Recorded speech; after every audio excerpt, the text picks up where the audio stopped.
Senior vice president Bangladesh sustainable and renewable energy অ্যাসোসিয়েশনের। আপনি কিভাবে দেখছেন যে পাকিস্তান এত তাড়াতাড়ি উন্নয়ন আসলে কিভাবে করলো এই ব্যাপারে?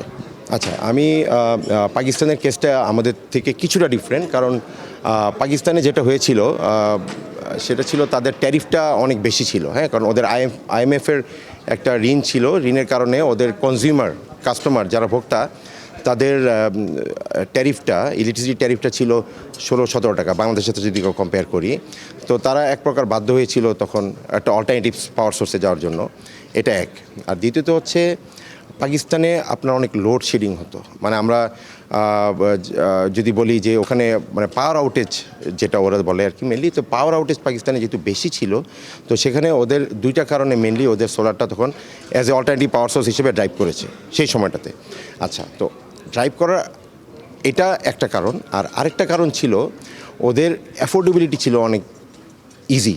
কারণটা হচ্ছে কারণ ওরা যেটা করেছিল যে ওদের এখানে যেই ইম্পোর্ট ডিউটিটা ছিল সেটাকে একদম জিরো করে দেওয়া হয়েছিল। তো যেহেতু ওদের কোনো ইম্পোর্ট ডিউটি ছিল না, তো কনজিউমাররা খুবই অল্প দামে সেটাকে অ্যাডপ্ট করতে পেরেছিল। সোলার পাওয়ার সিস্টেমে বেসিক্যালি যেগুলো লাগে, solar panel, inverter, mounting structure, batteries, এগুলোতে যেহেতু কোনো ডিউটি ছিল না, তো সেই কারণে ওখানে দামটা অনেক কম ছিল। যেহেতু দাম কম ছিল এবং এক প্রকার অল্টারনেটিভ সোর্সের জন্য তারা তখন সোলারকে বেছে নিয়েছিল। তো আমাদের দেশে যেটা হয়েছে, আমাদের দেশে কিন্তু এখনও ইম্পোর্ট ডিউটিটা বেশি রয়ে গেছে। আমরা বাজেটে এক্সপেক্ট করেছিলাম যে প্রান্তিক জনগণের জন্য, স্পেশালি মাঝারি এবং ক্ষুদ্র যারা ব্যবসায়ী আছে, তারা কিন্তু সোলার আমাদের থেকে নেয়। আমরা যারা ইম্পোর্টার, আমাদের থেকে নেয়, আমাদের থেকে নিয়ে গ্রামের প্রান্তিক পর্যায়ে তারা সোলার সিস্টেমটা বিক্রি করে। তো আমাদের মতো যারা ইম্পোর্টার আছে, তারা আগের ইম্পোর্ট ডিউটি স্ট্রাকচারেই এখন সোলার প্যানেল আনবে। তো আমরা যেহেতু বেনিফিটটা পাচ্ছি না, সেহেতু গ্রামের প্রান্তিক পর্যায়ের কোনো মানুষ যদি সোলার কিনতে যায়, সোলার সিস্টেমটা অ্যাডপ্ট করতে চায়, সেটা তার বাসাবাড়ির ব্যবহারের জন্য হোক, তার একটা সোলার ইরিগেশন পাম্পের জন্যই হোক, সে বেনিফিটের আওতায় আসলো না। জনগণ নিজেই তার দায়িত্ব নিতে পারে। কীভাবে পারে?